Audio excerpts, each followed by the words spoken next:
दोस्तों आधा चम्मच माजून और आधा घंटा टाइमिंग तो इंशाल्लाह ज़रूर हो जाएगी। जो लोग वक्ती तौर पर तुरंत टाइमिंग को बढ़ाने के लिए और मुकम्मल इरेक्शन तनाव लाने के लिए, प्रॉपरली स्टैंडिंग तनाव लाने के लिए वक्ती तौर पर ऐसी टेबलेट कैप्सूल का इस्तेमाल करते हैं, आयुर्वेदिक या अंग्रेज़ी टेबलेट का इस्तेमाल करते हैं, उनके लिए ख़ास एक तोहफ़ा है माजून।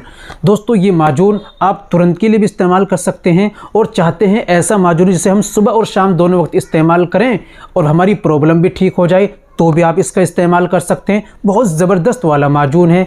कितने का है, कौन सा, ये भी मैं आपको बतलाऊंगा। दोस्तों पहले बात कर लेते हैं इसके फ़ायदे के। दोस्तों इसके इस्तेमाल से ये माजून मुगल्लिस यानी मुगल्लिस मनी को गाढ़ा करता है, रुकावट पैदा करता है, जोश तनाव पैदा करता है, इमसाक पैदा करता है, मुकम्मल इरेक्शन लाता है, सारी चीज़ों में काम करता है। ख़ास बात ये तुरंत में भी काम करता है और रेगुलर कंटिन्यू इस्तेमाल करते हैं तब तो इसका फ़ायदा ही फ़ायदा है। दोस्तों बहुत अच्छा रिजल्ट भी मिलेगा।